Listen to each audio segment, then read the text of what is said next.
falta de convivência familiar e de afeto dos pais pelos filhos pode ser motivo de pedido de indenização na justiça? É possível obrigar alguém a amar? Quais são os deveres da paternidade responsável? Para esclarecer essas e outras dúvidas sobre esse assunto, que é o tema do programa Saiba Mais de hoje, nosso convidado é o jurista Yuri Soares de Mello. Olá, tudo bem? Tudo bem, como vai? Estamos aí mais uma vez, né? Tudo jóia? Para começar nosso bate-papo, esse assunto, abandono afetivo, é um tema bem moderno e bem recente no direito, não é isso? Não tenha dúvida, nós estamos diante de uma situação absolutamente diferenciada, em que aborda aspectos sentimentais, né, da convivência familiar. Esses aspectos geram basicamente uma trilogia, em que a gente chama de amor, carinho e a própria atenção. Então, hoje no Brasil, passou a olhar de uma forma mais específica, digamos assim, uma forma mais cuidadosa a questão da atenção entre pais e filhos, né? A gente vem de uma cultura, infelizmente, que é uma cultura em que não se privilegia a atenção máxima na criação dos filhos, né? Então, a gente observa, claro que existe uma grande exceção, até porque os filhos são muito bem criados pelos pais, na sua grande maioria.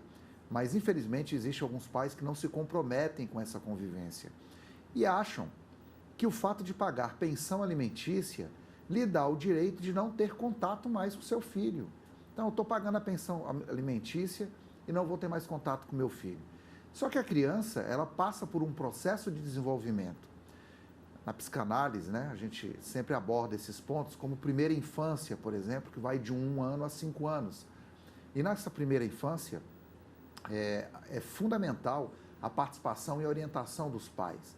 Então, a falta do pai ou da mãe na orientação da criança em aspectos básicos de convivência do dia a dia, não só aspectos educacionais, mas aspectos voltados à orientação da saúde, da higienização da criança, fazem com que a criança possa criar algum bloqueio ou algum distúrbio ou até mesmo algum transtorno psicológico que vá afetar a sua vida na fase adulta. O senhor disse aí sobre essa questão ser recente no Brasil. Outros países já têm uma legislação específica sobre esse tema, abandono afetivo? Gosto de falar sempre sobre a Inglaterra e sobre os Estados Unidos, né? São 2 países que chamamos de primeiro mundo, né? E estão bastante avançados na garantia dos direitos fundamentais, lembrando que direitos fundamentais são direitos humanos positivados dentro da Constituição, no caso da Constituição brasileira, e também positivados, escritos nas constituições desses países. Embora a Constituição da Inglaterra seja uma Constituição basicamente não escrita. Mas o fato de não ser escrita não quer dizer que o direito costumeiro que se pratica lá na Inglaterra não privilegia essa atenção à criança, não tenha dúvida disso. Então, essa questão da atenção à criança, a gente observa bastante em países de primeiro mundo, onde a conscientização estabelecida na sociedade com relação ao cuidado da criança, por exemplo, você tem uma participação do pai dentro do colégio. Às vezes os pais acham que é só pegar a criança e jogar lá dentro do colégio, que o colégio, a escola, vai estabelecer a boa educação. Não, não é isso. Quer dizer, a educação, ela vem de dentro de casa. Quer dizer, você dá atenção afetivamente a seu filho já de dentro de casa é fundamental. E isso não é desculpa, eu sou separado da mãe, não convivo com ela e tal. Isso não é desculpa para você não ter acesso ao seu filho. Muito bem sábia foi a decisão do STJ nesse sentido, em dizer que não basta apenas você pagar a pensão alimentícia. Há necessidade de você ter convivência. Essa convivência ela vem basicamente das regulamentações de visitas que são feitas quando temos um processo de separação ou processo de divórcio. E elas devem ser seguidas à risca, né? Exatamente para evitar esses transtornos da vida da criança posteriormente. O senhor tocou num assunto interessante que eu já ia perguntar agora, né? Esse tema tomou mais visibilidade nos últimos tempos, agora por conta de uma decisão do STJ de um filho que pediu indenização para o pai, mesmo ele pagando toda a pensão, né? Como é que foi visto isso pela nossa lei brasileira? Como é que foi julgado esse caso? Entendo como um avanço. Acho que a gente está privilegiando aí exatamente a instituição família, né? E deixar bem claro àqueles pais e mães que acham que o fato de pagar em pensão já supre o efeito da criação da criança, de que isso não é verdade, né? A pensão, ela cumpre com as obrigações do ponto de vista material, alimentação, escola, saúde, mas a questão da atenção, como eu disse, da trilogia, né? Do amor, do carinho e da atenção, ela tem que se dar na convivência. E essa convivência é fundamental. E o STJ realmente privilegia isso. Mostra à sociedade brasileira e às pessoas, aqueles pais que não dão atenção aos seus filhos, né, de que podem pagar financeiramente por isso. Então, esse é o grande ponto. Seria uma espécie até de punição, né, que nós temos se formos levar em consideração esse aspecto de julgamento do STJ. E diante das nossas leis, como é que é visto esse ato? É um ato ilícito ou vai para o lado criminal? Pois é, temos que ter cuidado com outro aspecto, muito boa essa pergunta, porque nós temos os abandonos morais e intelectuais do Código Penal. Existem pais, por exemplo, que abandonam mesmo o filho, né? Não quer nem saber do filho, nem paga pensão nem nada. Podem responder criminalmente por isso, inclusive até ser presos. Essa decisão do STJ, ela tem uma característica cível, é uma característica indenizatória, ou seja, ela privilegia realmente esse aspecto da falta, da negligência do pai e não conceder realmente, digamos assim, a orientação afetiva a seu filho. Mas, claro, em casos mais graves, não tenha dúvida, o pai pode ser efetivamente preso, não tenha dúvida disso, e responder um crime de reclusão que vai aí acima de 3 anos de cadeia. E o que a lei hoje fala exatamente sobre o que é abandono afetivo? Como caracterizar o abandono afetivo? O abandono afetivo, ele tem um aspecto jurisprudencial e doutrinário com diversas nuances de posicionamento. Há fontes na doutrina que são a favor dessa decisão e outras fontes que acham que isso não tem nada a ver, que essa decisão do STJ não é privilegiada. Por quê? Essa corrente que é desfavorável entende que o pai não é obrigado efetivamente a querer estar ao lado de seu filho. Ele tem a liberdade de querer conviver com ele ou não. Essa é uma linha contrária a esse posicionamento do STJ. Mas eu penso que nós temos que avançar, né? Nós caminhamos num país democrático, num país que privilegia os direitos e as garantias constitucionais, as liberdades constitucionais, e dentro dessa ótica, especificamente, nós estamos caminhando. Eu espero que essa decisão realmente não seja reformada.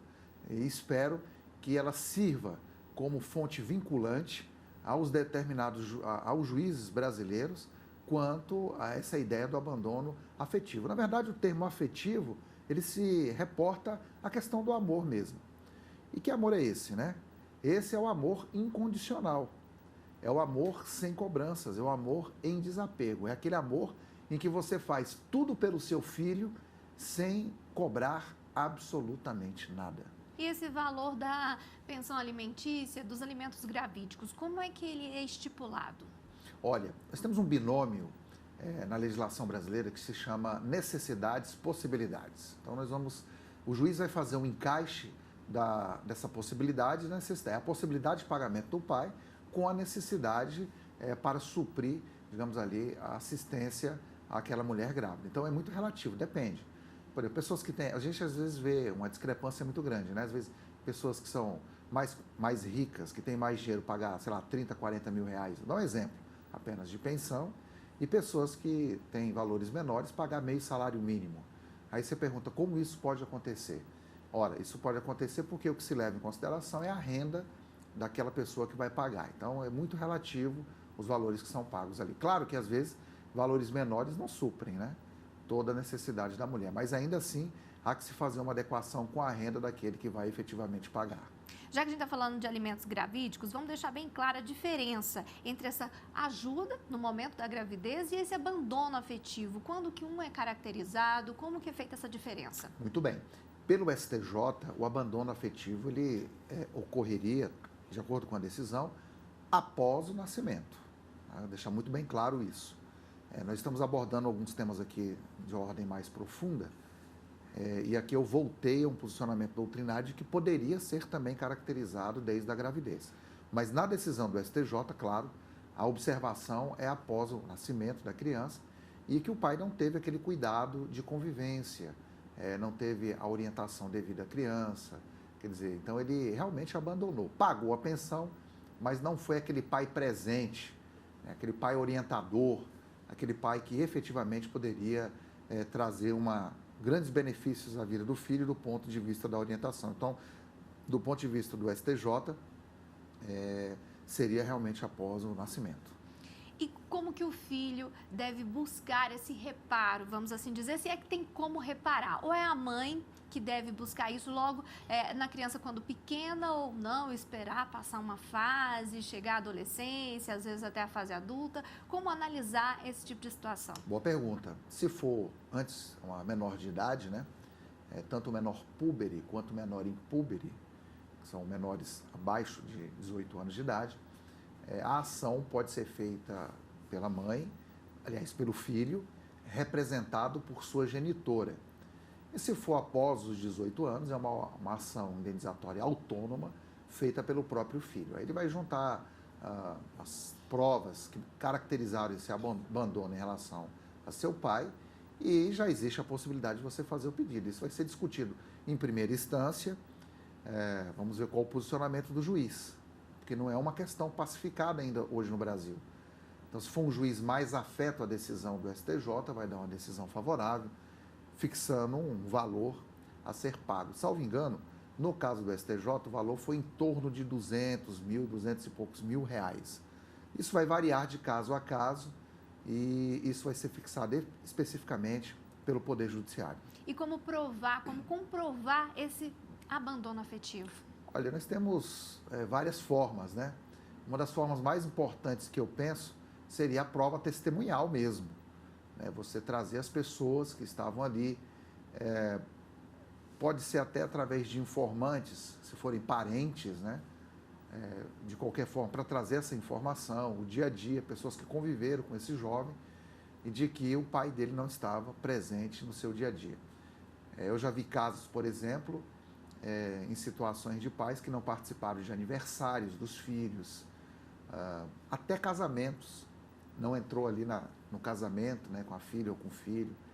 Então são coisas assim que trazem bastante constrangimento, que trazem infelicidade ao filho e podem, como muito bem observado, trazer algum tipo de transtorno aí a essa criança na sua fase adulta. E mais adiante, o inverso, o filho abandona o pai numa fase que ele está debilitado, como um pai idoso, às vezes doente, que está acamado, ou às vezes está internado em algum abrigo. Como que é vista essa situação?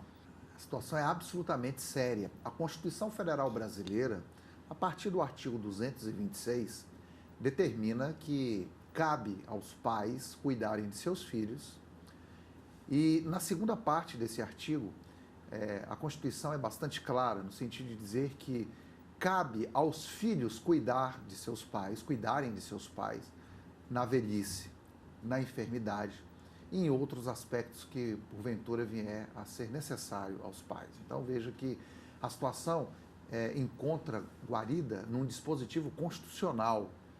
Então muitas vezes os filhos acham que os pais, pelo fato de estarem mais velhos, não prestam o auxílio necessário do ponto de vista do cuidado a seus pais. Bom, é uma situação absolutamente muito séria e que pode gerar, inclusive, um apenamento a essa pessoa, caso caracterize algum tipo de abandono nesse sentido. Então, eu queria deixar muito claro aqui que essa questão do abandono, quando analisamos, não é só realmente das crianças. Nós temos o abandono das pessoas idosas também. E cabe efetivamente aos filhos suprirem essas necessidades dos pais. Não só do ponto de vista do amor, do carinho e da atenção, mas também do ponto de vista financeiro. Então, às vezes, os filhos acham que nada, não tenho obrigação nenhuma com meu pai. Não, a obrigação é absolutamente nas duas pontas, do pai com o filho, como também do filho com o pai. Isso pode acarretar uma série de situações na vida do filho. Inclusive, o pai pode pedir pensão alimentícia para o seu filho, caso ele não consiga suprir com as suas necessidades. Por exemplo, você falou muito bem, casos de Alzheimer, né, que há necessidade de cuidados especiais. Apenas estou pegando como exemplo aqui essa doença. A questão da medicação, né, com a medicação muito intensa. a questão da fisioterapia, a questão até mesmo da acupuntura, de processos psicoterápicos que devem ser realizados com esse pai ou essa mãe que tem Alzheimer. Então, o trabalho realmente é bastante intenso e exige um cuidado de toda a família, principalmente dos filhos. Então, deixar muito claro isso, que a legislação do idoso, ela já vem estabelecendo esse cuidado, e esse cuidado deve ser verificado pelos filhos à risca. E quem for condenado por abandono afetivo, seja pais ou os filhos nesse caso, como que fica a questão das penas? Eles podem ser presos? O abandono afetivo, da forma que estamos falando aqui, ele é uma pena, vamos chamar de pena, entre aspas, cível, né? É uma punição cível. Mas, claro, se verificar que há um abandono mesmo, digamos assim, do ponto de vista físico, técnico, o pai ou a mãe ou o próprio filho pode ser preso, não tenha dúvida disso. Aquele filho, por exemplo, que pega o pai e larga dentro de uma casa e some e desaparece, por exemplo, pai idoso, ele pode ser preso. Isso caracteriza um abandono mesmo, físico, um abandono moral, um abandono intelectual. Aquele pai que deixa de prestar o cuidado efetivo a seu filho, ou o filho que deixa de prestar o cuidado efetivo ao pai, pode ser preso, pode ser inclusive condenado a um crime de pena de reclusão. E esse crime de reclusão tem um regime de cumprimento inicial fechado. Então tem que tomar muito cuidado, a situação é séria. O Brasil hoje, graças a Deus, ele caminha para uma valorização exatamente da instituição familiar. E essa valorização, ela se mostra do ponto de vista mais rígida. E quando isso não acontece, o judiciário está aí, exatamente para aplicar a legislação e fazer com que as normas efetivamente sejam cumpridas. O programa Saiba Mais está chegando ao fim. Agradeço a presença, a participação do jurista Yuri Soares de Mello. Obrigada por sua participação. Muito obrigado, um prazer estar aqui. E continue com a gente aqui na TV Justiça e até o próximo programa.